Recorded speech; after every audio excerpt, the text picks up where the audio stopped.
This is On the Sidelines with Box 13. All right, welcome back into another episode of the On the Sidelines podcast. I'm your host, Ethan McReynolds, here as always with my partner in crime, DJ Dante Jackson, and our special guest for today, none other than Luke Arkins of the Mariners Consigliere Newsletter. Luke, thank you so much for taking the time, talking some Mariners in this exciting time for the team. I know. Thanks for having me. It's a great time. Had the home run derby just happened. We got 4 All-Stars, and the trade deadline is just a few weeks away, and the Mariners are kind of sort of in it, so it's all fun here this summer. Yeah, a lot of stuff to talk about. We're sort of going to do a first half in review type episode with Luke here, the advisor for all things Mariners, right? So we're gonna get your takes. I love the content you're putting out on Twitter and your newsletter, just diving into all the numbers. So I've got a lot of questions for you. Me and DJ both do. We can't start without talking about the home run derby. What a night it was for Mariners fans, Mariners Nation, with all of the turmoil that this team puts us through. I feel like every Mariners fan can relate to that sometimes. You got to take the wins. You got to celebrate the victories. And my goodness, Cal Raleigh gave us a victory last night, winning the home run derby, hitting 54 home runs, beating Junior Caminero in the championship of the derby. Luke, what was your favorite part of all of it? I think it was just the interaction between his family, with his father and then his younger brother, who's 15. Yes.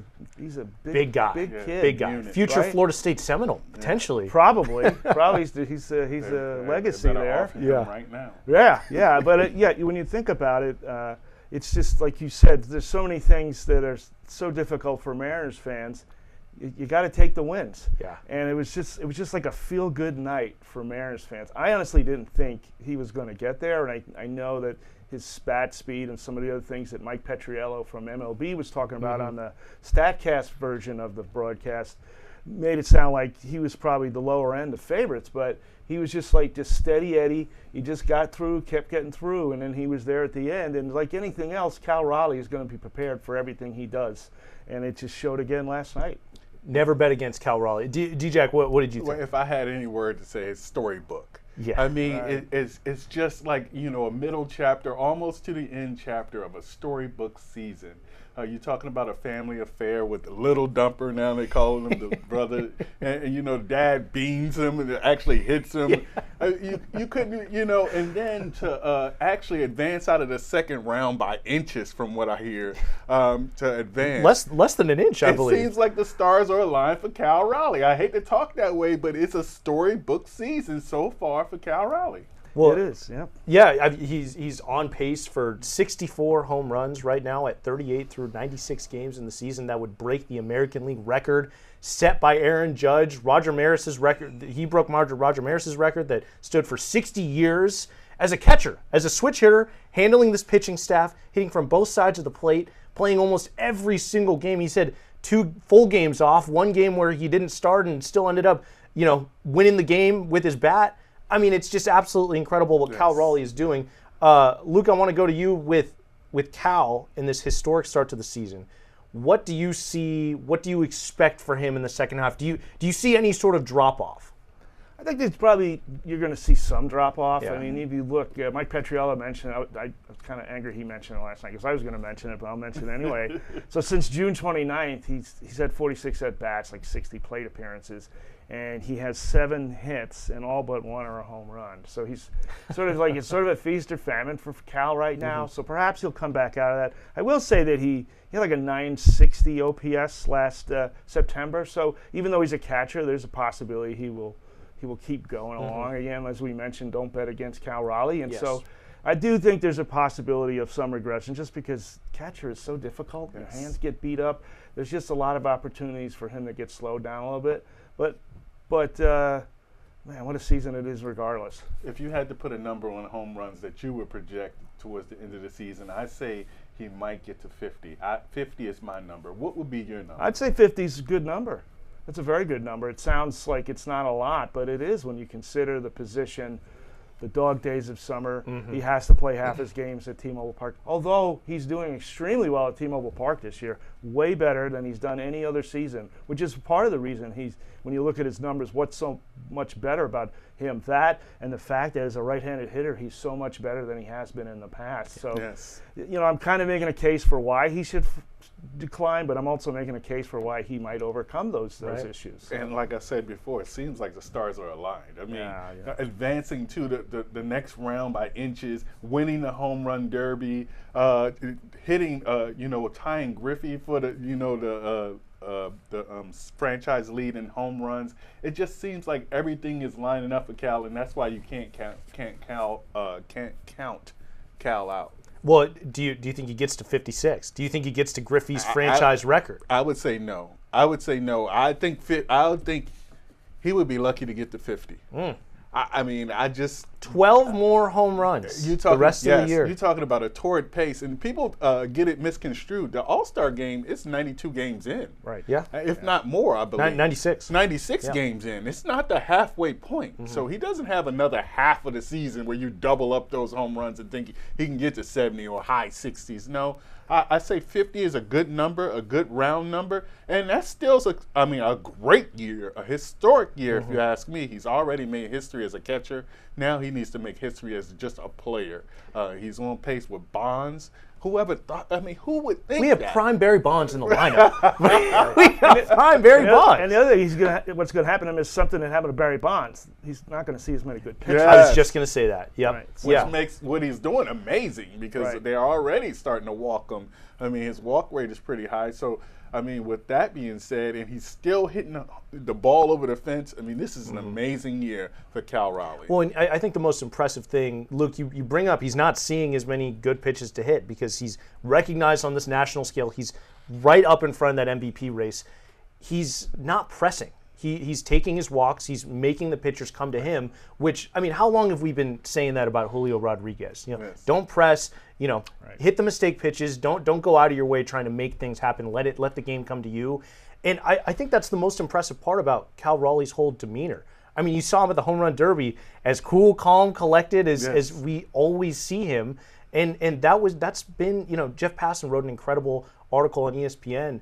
And that's part of his story was when he had that awful start, I believe, in April two seasons ago, gets sent down to AAA, and he had to have a real serious, sit-down conversation with his dad where it's like, you're living your dream. Why are you complaining? You got to do something about it. And he did, and he learned how to compartmentalize the bad from just the everyday chaos of catching, switch hitting, trying to handle the bat, with discipline. So. Just impressive stuff from Cal Raleigh. Speaking of Cal, let's do some mid-season awards for the first half. I have a feeling I know who the answer to the first one is, but I'll ask for a second one as well. Let's go Mariners MVP of the first half. I feel like it's the guy in the MVP race, but well, obviously, Cal, we've been talking about him. So I just say Julio Rodriguez and irritate everyone. That's good clickbait right there, Luke. Yeah, we need the engagement. It's Cal Raleigh. It's Cal Raleigh. Yeah, you don't want to engage people that way. But right, it's definitely Cal. There's no way around it. He's leading the league in home runs. He's either top 2 or 3 in WAR, depending on whatever WAR you want to use. He's walking at 9th best walk rate. He's a platinum glove winner, and he's, again, a great defender. He's just doing everything. Yes. And, of course, there's the whole calling of pitches and tutoring and mentoring of pitchers, young pitchers, that you can't quantify. Yes. So it's just he's the whole package. Is there an offensive player other than Cal that you would put second to him in that offensive MVP category? I would go with J.P. Crawford. Yeah. I think there's a guy who – he could have been an all-star. It's just shortstop is such a tough position to get in at anyway. But he has great numbers. I think it's more sustained. Like 2023 was that great year, and then 2024 he sort of fell back. But I think this year is really what he can be for the Mariners. And I would say JP has been one of our more consistent players all season. Right. I mean, he's in the 98th percentile in walk rate. I mean, an elite walk rate. He's back in the leadoff position and kind of like solidified that position that was kind of like up and down. So he's locked into that leadoff position. He's been solid all season long. He's been one of the more consistent players. Has like 12 extra base hits as far as doubles. So J.P. Crawford definitely, I think, deserved to be an all-star this year. Some people, and I don't want to make this a him against Julio thing, but some say they feel like J.P. Crawford should have been in as a shortstop before Julio was in as an outfielder. Some people are saying that. So. I think there's some validity there. I do feel bad for JP just in how crowded that shortstop room is in the American League that he was. I absolutely agree. I think that's what totally the All-Star game is. You're the best of the best. I mean, hey, if it's 5 great ones in there, you got to be top 2. You just have to be that. And if he's not that, he's almost there. He's solid for the Mariners, and that's what I like, that he's solid for this team, and he does what he do for this team. So when we talk about Cal Raleigh, he's leading the league in RBIs. A big reason why J.P. Crawford's always on base ahead of him. So his value to this team has been absolutely immense. I completely agree with you guys. Let's go over to the pitching side. Who's the MVP of this pitching staff so far, Luke? I'll go with Brian Wu. Yeah. You got to go. Yeah, he's your all-star starter.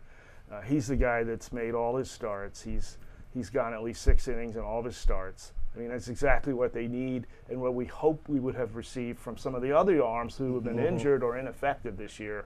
And so definitely he's my guy. Now, coming off of Tommy John in 2021, do you worry about the durability with him going deep in 18 starts, 6 innings or more in each start? I mean, he's approaching Randy Johnson territory. He's being mentioned in the same breath as the big unit. Do you worry about his durability, though? Do you think he's working too hard? I don't know if he's working too hard. The Mariners are pretty good at managing that stuff, but he has had his problems. He's, like he's 2 different seasons he's had an elbow arm related thing. Right. He had a hamstring issue, and of course you mentioned the Tommy John. So he doesn't have a lot of experience. When you really get professional experience, he didn't pitch particularly well in college, which is so fascinating when you think about it. After the Mariners made this great draft pick the other day, and you have this other guy who's their ace basically, and he was not particularly good in college. They'll manage that, I hope. I hope they're watching that. They've been pretty good at that stuff, but it is a concern. Until he does it, you don't know if he can do it. Absolutely. Well, and you have Brian Wu sort of carrying this rotation through the first half of the year to make up for Logan Gilbert and George Kirby dealing with injuries. George Kirby started to pick it up. We haven't seen a full form Logan Gilbert. Maybe they can pick up Brian Wu through the second half of the season. D-Jack, who's your pitching MVP for this season? It's Wu. Yeah, it's not even a question. And then if you want to put Munoz in there, definitely Munoz close, if not 1A, 1B type situation, because what Munoz is doing is lights out also, and you gotta identify that. You gotta represent that. But Brian Wu has been rock solid. I mean, the number of innings he's pitched, and then he strikes out, and he doesn't walk people. So, Brian Wu has been amazing. He's held this staff together while the injuries ravaged this staff. So I would give my MVP, most valuable pitcher, to Brian Wu, and Munoz is right there nipping at his heels. You got to recognize what Munoz is doing also. Well, and I'll throw in Matt Brash, who's just been absolutely nails since coming back from Tommy John, long recovery there, on top of Munoz and Wu, the names that you guys mentioned. Let's move on. Let's go biggest surprise of the first half. Let's say other than Cal Raleigh. I don't think anyone saw that coming. Yes. What was your biggest surprise of the first half? As far as a pleasant surprise, I would say Dominic Canzone. Yeah. There's a guy who, when Dan Wilson... Canzone. Bomb Canzone. When Dan Wilson took over last year, he was sent down almost immediately, and then he was up just for a couple of games this year, was sent back down. He wasn't with the team on opening day this year, and then he got his opportunity, and he has run with it. When his swing, not that I'm a big swing analysis person, his swing is shorter. He's getting to the ball. He's hitting breaking balls and off-speed pitches, which he was not doing before. Primarily a fastball hitter. But he can hit everything now. He's going all fields. He's never going to be an elite defender. His range is okay. He's got a great arm. He's not a great runner. He's not a bad runner. But he's a pleasant surprise in right field. I know a lot of hopes were on Victor Robles. Obviously, he got hurt very early in the season, and it's sort of been kind of a mixed bag out there ever since. But Canzone has provided some stability to the position since his arrival. Yeah, absolutely. I love that pick because it's not really something that you would immediately go to, but Canzone has been awesome and provided some stability in that outfield that's dealt with its fair share of it. Robles and also Luke Raley missing a significant amount of time as well. Yes. D-Jack, biggest surprise for you? Biggest surprise, and I'm going to cheat a little bit because I got a combination. I had a combination of Emerson Hancock and Logan Evans. Nice. Those two guys, just like Wu, held his staff together while Kirby and Logan Gilbert, was, getting healthy. And so I believe those guys, they ate up innings. They gave us quality starts. They wasn't expected to be as good as they are. So I would have to give Emerson Hancock and Logan Evans their due and say they have been the biggest surprise together because they kind of like flipped and flopped them together, and mixed and matched those two pitchers. So I would say those are the biggest surprises of the first half. Absolutely. Well, and I mentioned the George Kirby and Logan Gilbert injuries. The Bryce Miller injury is significant. I believe he led the team in ERA last season. So, yeah, I mean, that is a significant piece that you're missing from this rotation. You needed Emerson Hancock and Logan Evans. And how much did we question the pitching depth in the offseason? What you had behind the five? And you had these guys, Emerson Hancock has his ups and downs, and he ends they up getting both replaced have. by Evans. Yeah, absolutely. And they haven't been nails, but they've been just good enough. It comes with the territory. Yeah, to keep you afloat. They're young pitchers. They're the number 5 pitchers. Yes. They're young and they're number 5 pitchers. Not every team has a Brian Wu as their number 5 pitcher. Right. We were very spoiled last year with what we had here. Well, and you talked about the draft. What is it? Ryan Anderson get drafted? Cade Anderson. Cade Anderson. I'm sorry. Cade Anderson gets drafted number 3.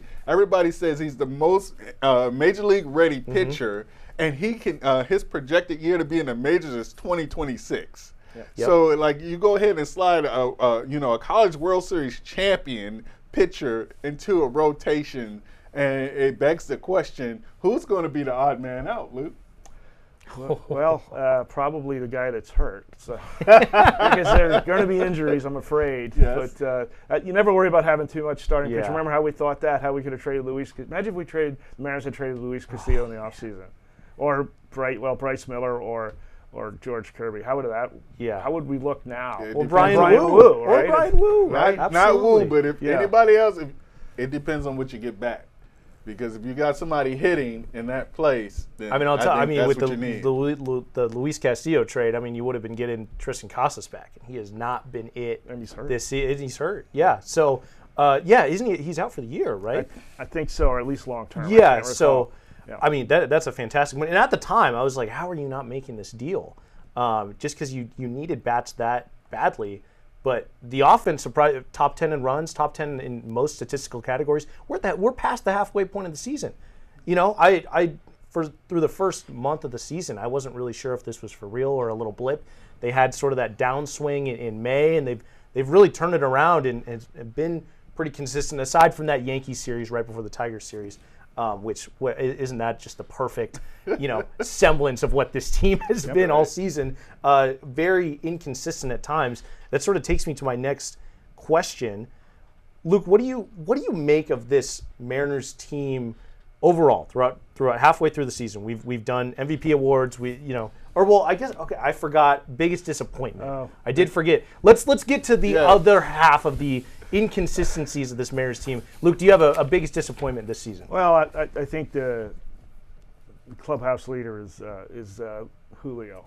Yeah. It is disappointing. I think I heard you guys talking another week about the vitriol that he's received from the fan base and whatnot. He's actually having a better first half, other than maybe his rookie year. So but we expect more from him, and it's really just been so inconsistent. He's not striking out as much, or at least he wasn't. But that's because he's swinging earlier in pitching. He can't get to strike 3 because he's swinging at strike 1 and typically making contact. But it's not great contact. He's not barreling balls. He's hitting almost half his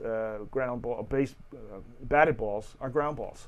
That's just not working for even a guy as fast as him and as a guy who hits the ball as hard as him. It's just not enough when you expect him to be hitting extra base hits. And so, yeah, it's just, I mean, the defense is outstanding.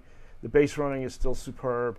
It's just he's not what he shouldn't be hitting as high in the lineup as he is until he can get on base more consistently and drive the ball a little better than what he's doing right now. Do you think that's hurting him with him so high in the lineup? Do you think a move lower in the lineup would help? Well, it'll help the team. We're talking about Cal Raleigh. You know, I don't know what his on base is right now, but it's probably around 300. The league average is probably closer to 320. So he's not getting on base frequently enough for somebody that's hitting in front of your best hitter. Yeah. So you usually want your top 3 hitters in the top 3 spots because they're going to get the most plate appearances. Right. Now, some of the challenges for the manager, well, who do you put there? You can name some names, but then you start to take away from the coverage behind Cal Raleigh. You know, you got Randy Arozarena, I guess. You know, if Jorge Polanco was a little more consistent, you could say, yeah, you could move him up there, but that's not really. Maybe Dominic Canzone ascends to that sort of position, or maybe he can move behind Cal, but I don't know that we feel that solid about him right now. So it's easy to say move him down, but I do think the team would benefit for somebody who reaches base a little more frequently to be there. Maybe they'll trade for somebody like that. Yeah, well, it comes into trade deadline needs, which we'll get to later in this episode. DJ, do you have a big disappointment? I mean, it has to be the pitching staff. I don't want to pile on Julio. I think we're all disappointed and have bigger expectations for Julio. We talk about it ad nauseum. But the pitching staff, it has to be the pitching staff as the biggest disappointment. I have a couple numbers here. You know, the walk rate was 4.9 in 2024 around the same time. It's now 8.4 right now.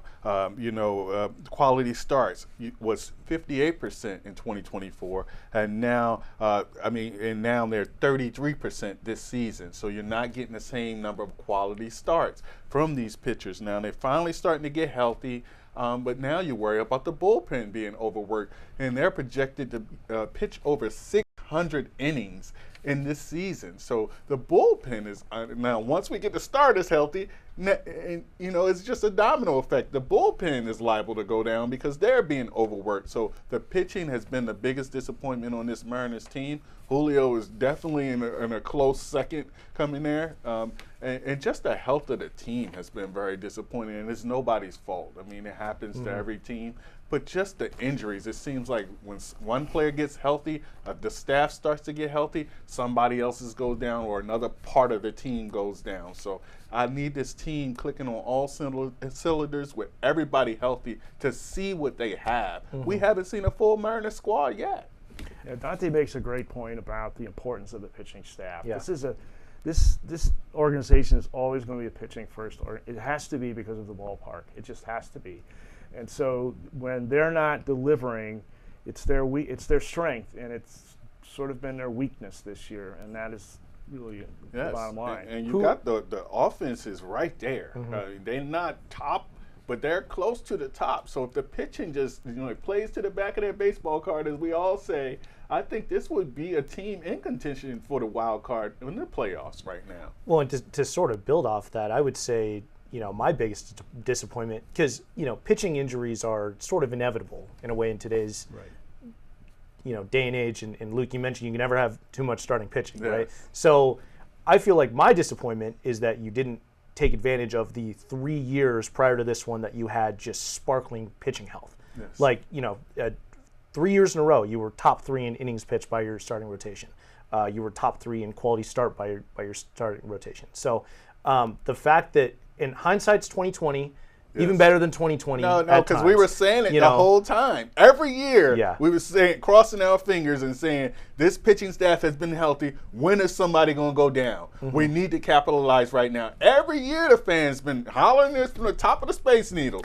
Hey, look, hey, let's capitalize. Make a move. Yeah. We got great pitching. They're healthy. This won't stay this way. I hear it every year from Mariners fans. If they're hollering it, from the top of the Space Needle, like I said, everybody's saying it. So, and like I told you before, it's no sense of urgency. Even with Cal in his historic year, I haven't heard not nary a mention of a championship, not even a pennant.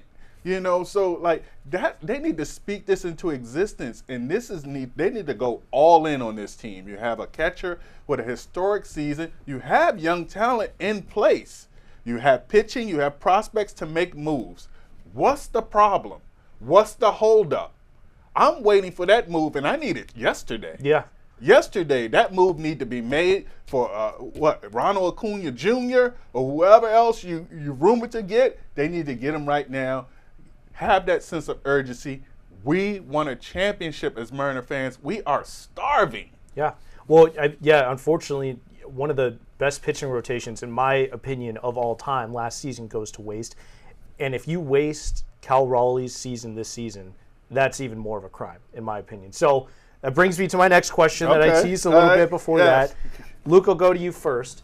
What do you make of this Mariners team? Oh, who is this Mariners team? I mean, you've got a Cal Raleigh MVP type season, and in any other year he'd be a slam dunk MVP winner. And you sit 5 games behind the Houston Astros in the division, who traded Kyle Tucker, who didn't re-sign Alex Bregman, who Yordan Alvarez, their best hitter, has been out all season. Jeremy Pena's out for another month, and you're still 5 games behind the trash throws, as DJ likes to call. Yeah, trash. What do you make of this Mariners team through the first half of the season? Well, I was going to say the Astros did get Isaac Paredes. So, that is true, I mean, and Christian Walker. Yeah, hasn't played well. Right. Yeah, I get your point. It's a good point. The offense is better than I thought they would be, and when you look at the numbers, they are very good, especially on the road. And I'm a big ballpark guy. Mm-hmm. They're like top 2 or 3 in most categories on the road. They're like, you look at their home numbers, they're bottom 5. And so that's the way it is. That's a big difference than like last year, where the offense was, on the road, and of course worse at home, because that's the way it goes. But so I like what I see. When you think about it, they picked up Randy Arozarena last year, and that's a new player they didn't have at this point last year. Jorge Polanco is, even though he's been sort of, MVP in April and then not so much for 2 months and now better, he's still better than he was last year. Mm-hmm. And so that's an improved player right there. J.P. Crawford. Mm-hmm. It's like getting another player. And so they've linked, and then Julio being a little better, and of course Cal. So you can see how the offense is better and the lineup is a little longer. It could stand to be a bit longer, but you can see how it's better than it was last year. Perhaps Luke Raley, and Dominic Canzone in the second half helped lengthen it some. The pitching, like Dante said, the pitching staff has been disappointing. I will say, though, of some surprises, pleasant surprises, you look at Gabe Spire. Yeah, having a bounce back year. Mm-hmm. I mean, he, a left-handed guy striking out right-handed and left-handed hitters at like 35%, both sides. I mean, that's impressive. Yes. I mean, I know who expected Carlos Vargas to sort of just show up and be everything. He's significant because you got him back for Eugenio Suarez, and that trade just looks absolutely awful. So getting any sort of value out of Carlos Vargas is significant. Right, and he's pitched high leverage at times. Edward Bizardo, he's like 6th in innings for relievers. That's great. And you think so those 3 guys, they've each pitched 42 innings. I don't know what the math is on that, but I'm going to say that's over half the bullpen, or very close of the bullpen innings this year. And so those guys are a great surprise. Of course, then they have Matt Brash, we discussed already. And so the bullpen is okay. I would like to see maybe a little bit more there. Somebody else to get the ball to Munoz, or somebody else to give the ball other than Munoz and Brash at the end of the game. But yeah, I think in total, the offense is better. The pitching is disappointing, and for known reasons, and that's sort of why I think they're up and down. You throw in the streakiness. You throw in the like we saw, they play the Yankees poorly. They play the Astros or the Tigers differently. Well, it's not the same starting pitchers. It's not the same bullpen against each team, and so that's part of it. And so it's just a wacky season, really. Is this a playoff team? It can be. It can be. I still think from what you saw and what we have left, would you say this team makes the playoffs? Yes. Yes, I do. Yes, I love it. The Luke Arkins stamp. Take it to the bank. Yeah, let's go. Put your name on it. I think I saw. I'm an optimistic guy. So I love it. I want to point that out. Yes, I mean, I saw one of your tweets though. Where you put like the record of the last 4 or 5 years pre All-Star break, and the records were similar, like Right, 50, right. 51, right, right around that. So, I mean, this is the same Mariners team, except for a worse pitching staff. So, I mean, but the offense has significantly turned around. And and they always said that for the 3 years, they always said the offense is here. They just got to find their bats. So finally, they found the bats, and now the pitching drops off. So it's just like you can't get a full team effort in a whole season here. So my outlook on the Mariners is that they better get in the playoffs. I love the Cal storybook, historic. But is it for naught if they don't make the playoffs? Yes. I don't want eye candy. I want it to mean something. These home runs has to lead to wins. How do we translate this historic storybook season by Cal into wins? That's the next step, because you know what? When he won the home run derby and he went on this historic pace pre-All-Star break, you know what it brought? Expectations. Now I expect Cal to carry this team, to lead this team to the playoffs, or it's all for naught. And people might think I'm crazy for saying that, but you play to win the game.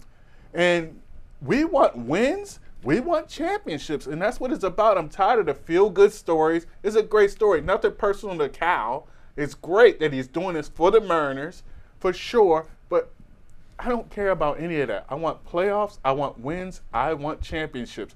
That's when you're going to get a reaction out of me. Well, and you mentioned what's next, and the next step is coming up. It's the trade deadline right at the end of the month, and the Mariners are hopefully set to be incredibly aggressive as they were last year, adding Randy Rosarena, Justin Turner, Jimmy Garcia, one of the more active buyer deadlines they've had in a while. I would hope that they're set to do the same this season. Luke, what do you make of, we talk about the deficiency of this team. What are their biggest trade deadline needs coming in a couple of weeks at the end of July? I think that the two corners in the infield, yeah, particularly third base, yes. They need to, nothing against Ben Williamson, but the production's not there. The defense is great, but there's just not enough production there to justify the defense. First base, they don't seem like Luke really appears to prefer. I keep hearing that he prefers right field over. Yeah, he told us that in spring training. Right. He did not make a secret of it. Yeah. Right. So he's over there with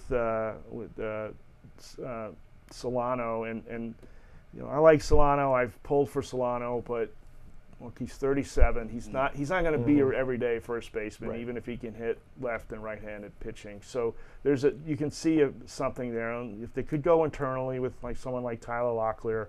But if they're going to go outside, how about a guy like Vinny Pasquantino? Yeah. And I know I'm not the first person to bring his name up, but I think when you look at Josh Naylor and who's the other guy the guy from Ryan O'Hearn. Yeah. Both left-handed, sort of platoon guys. They're not great against Naylor's not a platoon player, but he's not very good against left-handed pitching. You can live with the fact that he's not good because he's so good against right-handed pitching, but they're both free agents. That's really not the Mariners' way. They did it with Justin Turner, but that was like a low-end acquisition. Perhaps Pasquantino has a couple of years of control left. Makes more sense to bring somebody like that in. And third base, I know I would like to see Eugenio Suarez back. Yes. The guy can Scream hit it the louder. park. Yes. He can hit at the park, which is a big deal. You never know what you're going to get out of a guy. Fan favorite. Oh yeah, fan favorite. He'll fit in the clubhouse.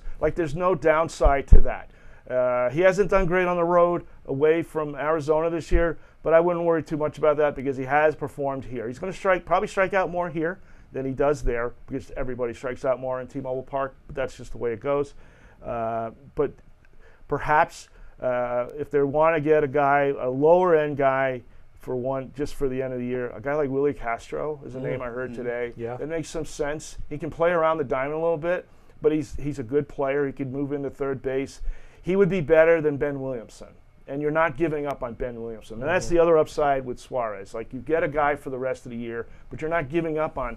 You're not bringing a guy in for 3 years or 2+ years, and that's it for Williamson. You're just sort of putting him aside. So you believe in Ben Williamson? Well, I don't know if I believe in him or not. I don't know what the Mariners believe in him. If they believe in him or they want to give him more time, they're not kind of just blocking his way to the major leagues. If they don't have as much faith in him, perhaps someone like Alec Boehm with the Phillies. And so I was driving over here and I just thought of this. I know Alex Bregman has come up. I just can't envision that happening. But how about this? How about if Philadelphia trades for Alex Bregman? They were in pursuit of him in the offseason. They have the pockets. They're willing to spend the money. Perhaps they think they can keep him. He has I think a player option for next year, and so that's a big question mark. Scott Boras' clients have signed with Philly before, so there's a relationship there. There's not really a relationship here in Seattle. And then the Phillies trade Alex Boehm, their excess, here, which was sort of a rumored thing in the offseason. He's not a superstar, but again, he would be better than Ben Williamson. But you would be potentially pushing Williamson to the side for next year because Boehm, I believe, is under contract for one more year. But he's more of a Mariners guy, just like Randy Arozarena.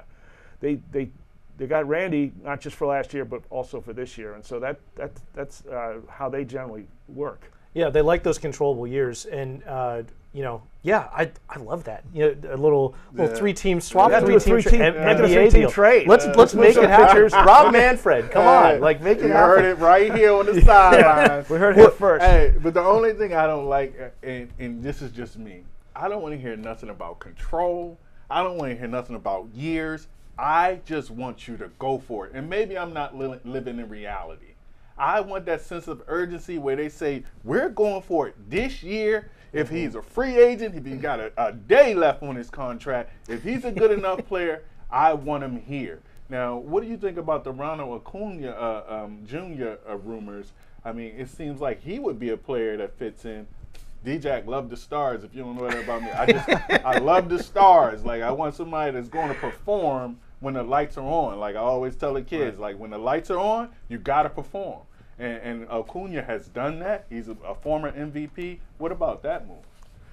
I like it. I don't think the Braves will make it, just for the money side. I mean, first off, he's still a great player, right? And MVP level. He's basically making what Cal Raleigh and Julio are making for the next, I think, 3 years, 3+ years. Yeah, 3.5. 3.5, right. So even if the Braves were going to take a step back, Acuna could still be in their plans. But he would probably bring the biggest return. Now, I've seen Bryce Miller's name thrown around in the trade talks. Two things. One, I'm not for ever, and I want to say with capital E, ever, for trading a MLB-ready starting pitcher. It's just never. Yeah. Now, I don't care so much about prospects. Position player prospects, fine, trade them, whatever. But I don't think the Braves would be that interested in Bryce Miller. The reason they need pitching is because they have so many hurt pitchers. So, hey, we want to give you a pitcher who's not going to be back till August. Right. He's going to be fine, promise. So I don't think that's the name that would fit in there.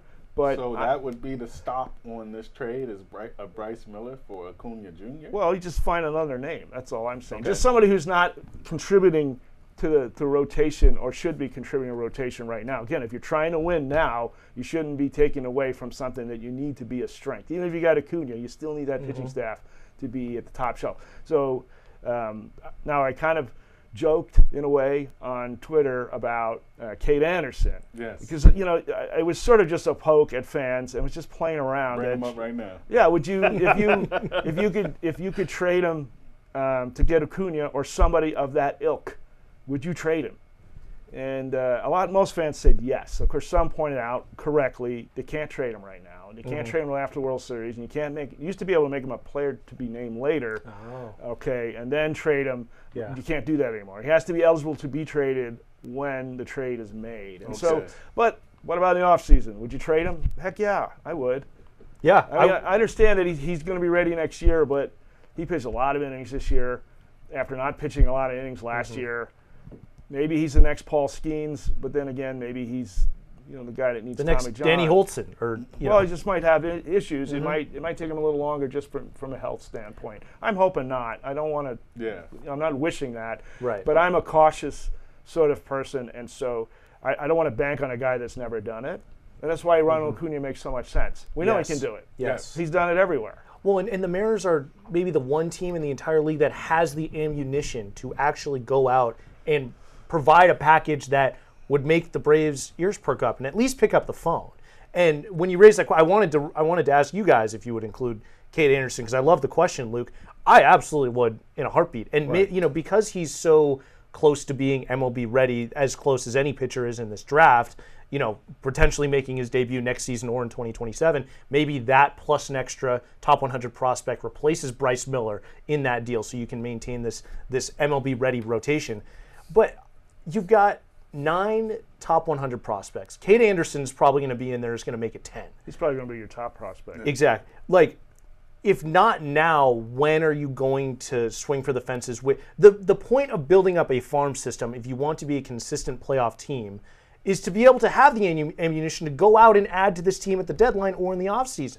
So it's like, in my opinion, you need to make this, give up 5 of those guys. That is a lot. That is a lot. Like, I mean, throw in, what the prospects were what the ESPN trade. It was Emerson, it was Las Montez, it was Harry Ford, Bryce Miller, and Brandon Garcia. Take out Bryce Miller, throw in Cade Anderson, put in Felning Celestin, put in Michael Arroyo. You put both of them in for all you're getting an MVP level talent out of Ronald Acuna Jr. So you have the guys to go and get it. Like, go and get it done. That's what I say. And that's what I talk about. Make them pick up the phone. Exactly. That's the sense of urgency I'm talking about, and I want. I don't care about next year, because guess what? I've been watching Mariners baseball for the last 25 years, and they've been good like twice. I mean, so what are we talking about tomorrow for? Yeah. We only have today as the Mariners, as far as I'm concerned. Now, Cade, I would like to keep the guy. Guess what? Because he's a winner. And he might change the attitude in the Mariners organization. We need as many players with his mentality. He's been there. He's done that. He's pitched in big games. He's won championships. He would probably be one of the more championship-ready players on the team right now, with teams of veteran pitchers who've never been there. So I like to keep players like that around. He wouldn't be a deal breaker if they, insisted on having him. He would be moved. But I would try to hold on to players like that with that type of championship mentality that I've been talking about, that I think the Mariners need. They need the urgency. They need to speak it. I just want to see somebody one time from the Mariners, the executives, say, we're going to get it. We're going to get a championship. We're going to get it today. Just speak it. Just say it. I just want to hear it. I have never heard that from this organization as long as I've been a fan. It's a good point. And I want to go back to some of the other trade deadline possibilities. Ronald Acuna is incredibly fun to talk about, but probably on the more unrealistic side of the Braves even making him available, even though they are out of the playoff hunt right now. That's got to be one of the most team-friendly contracts ever getting out in MLB history. Cal Raleigh might be pushing that as well. Next to Cal Raleigh, absolutely.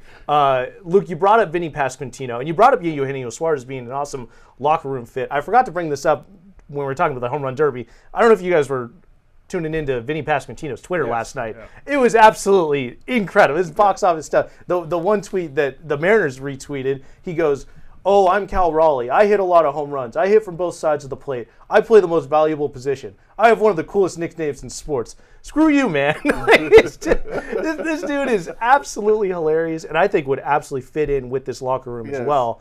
Multiple years of control as well. And, some people have been pointing this out on Twitter. I believe it was Jason Churchill. It won't take that much to get a Eugenio Suarez or a Josh Naylor or a Ryan O'Hearn, the guys that have 1 year left of control. You have the deepest farm system in all the big leagues. I'm expecting one of those guys to become a Seattle Mariner come the month turning to August. Is there a specific player that this is the guy that fits for the Mariners? This is the one guy that we need to have on this team. I would go with Suarez. Yeah.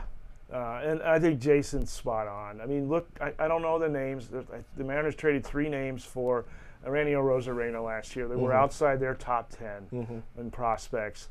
There's 2 years of control, or a year and a half of control there.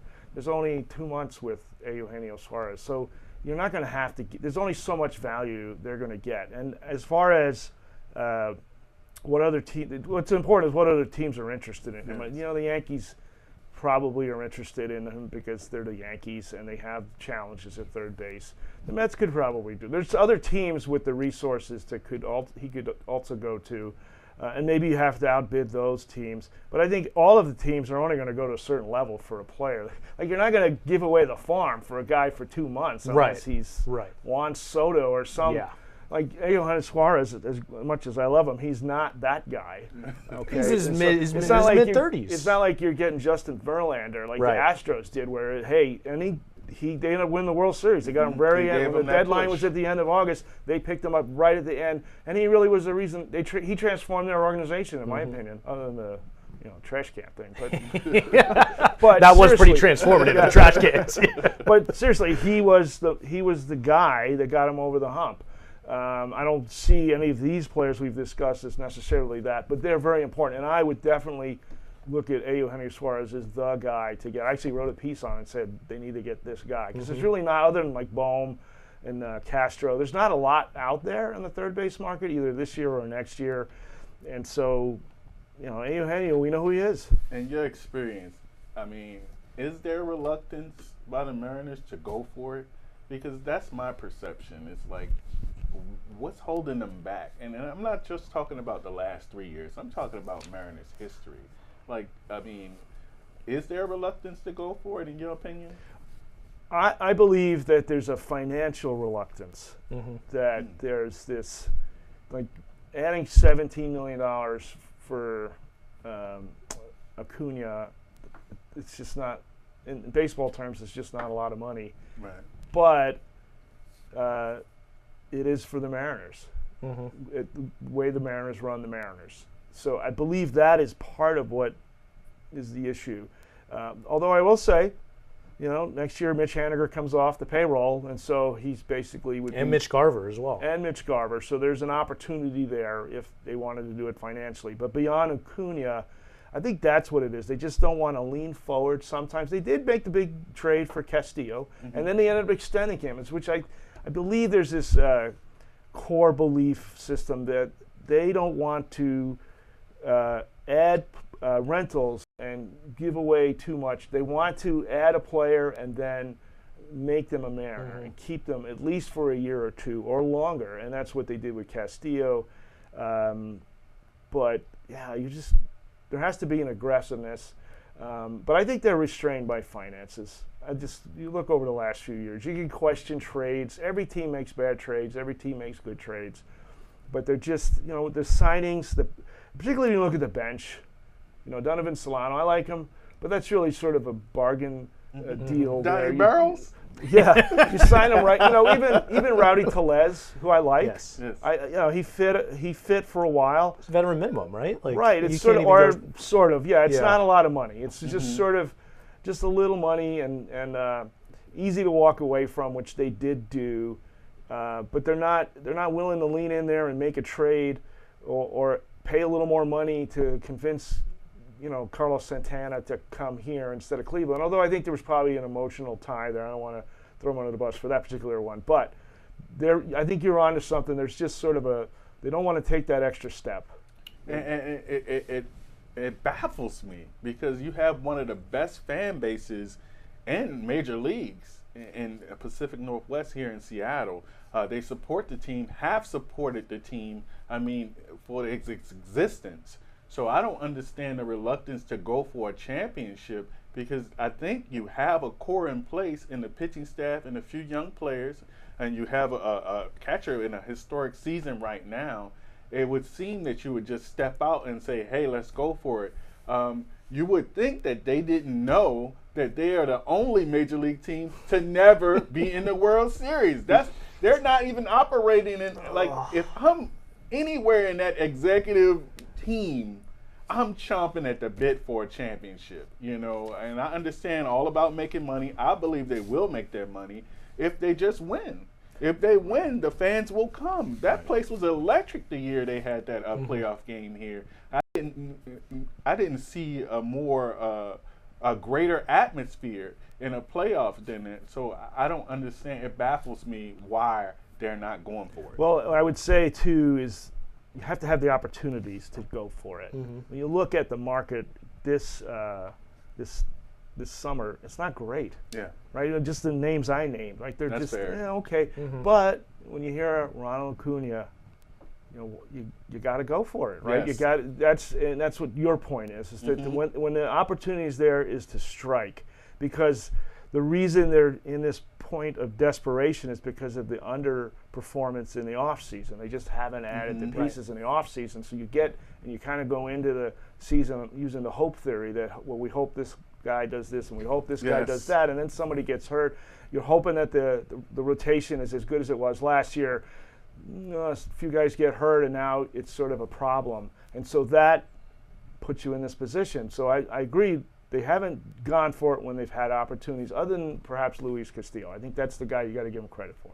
Yes. Absolutely. Yeah, winning cures all, to your point. It cures a lot of things. They got to win. Yeah, well, and you got to have the opportunities. I think it's a great point. I mean, the last 3 years, it's been sellers markets, right? And you haven't been able to get guys to take bites at the apple with your top 100 prospects because teams are wanting, for the guys that they're selling, they want MLB proven talent for the guys that you're going after. So, it's sort of a catch-32 I also want a personality change. I want I want a wheeler dealer talker. I want that GM to come out and say, well, Jerry DiPoto, he's a wheeler and dealer. Well, sure. I want him to make it public. Well, I want you to say it. He might be a little bit too public. We're going after Acuna. Yes, we want him. We'll do everything in our power to get a championship to Seattle. If Acuna is part of that plan, we'll go ahead and try to bring him in. I want to hear that. I just want to hear the word championship and Mariners in the same sentence. I have never heard that. Well, it's funny. Locked On Mariners pointed this out. Cal Raleigh, how many home runs did he hit last night? 54. So a little poetic there to add on to Cal's I take 54 season. Right now. I take 54 right now. We're gonna be looking ahead to the trade deadline. It's gonna be a really fun time. That's gonna do it for our episode. Enjoy this one, Mariners fans. I mean, we're talking about the whole first half as a whole, but as we opened up the episode, you gotta take the dubs. You gotta accept the victories, even if you're not happy with this team. Go rewatch that home run derby. Go relive it. Go watch all the interviews. Consume all the content that you can right now, and mentally prepare yourself for the second half. And one last thing. Absolutely. Isn't it ironic that Cal Raleigh kind of sealed the deal? They're trying to compare him and Julio now. We're comparing those two, their seasons. And Julio was in the home run derby. He had a great derby, hit more home runs than anybody ever, but he didn't seal the deal. He didn't win it. Here comes Cal Raleigh. He comes and seals the deal, the big dumper. That's all I'm hearing all over the national broadcast is they're talking about the big dumper in his posterior.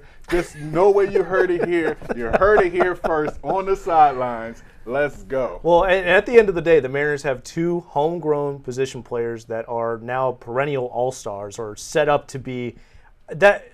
This organization is a pretty healthy spot moving forward, no matter how you see it. And Cal Raleigh gave Mariners fans an absolutely electric moment. Luke, really quick, where can everyone find your stuff? Well, my newsletter is called Mariners Consigliere, but probably the easiest way to find it is just Google my name, Luke Arkins, Lukearkins, and it'll be the first thing that shows up. It's free, so that's the best. Go crazy, Mariner just fans! Sign up, and whenever I publish something new, you'll get it in your email inbox first, and it'll show up on Twitter probably at a later time. Yeah, but that's the best place. And I'm on Twitter at Luke _Arkins, and I post things as you guys mentioned. I think you're hilarious on Twitter. Oh, I love it. Thanks. Go give Luke a follow. Go read his stuff. It's incredible work. I love the way that you dive into the numbers and sort of give a look in depth at what this Mariners team is doing and whatever you're choosing to write about, whatever day it is. So go check him out, Luke. Thank you so much for and for Luke got the today. Mariners making the playoffs. We're making the playoffs. You got to make it the playoffs. When they do, Luke Arkins, congratulations. You called it before anyone. Okay, and you have to have me back on if the Mariners, Phillies, and Red Sox make this 3-2. Oh, you will be the first person that I call. All right, for Luke Arkins, G-Jack, Dante Jackson, I'm Ethan McReynolds. See you next time on The Sidelines. Let's go! On the Sidelines is available wherever you get your podcast.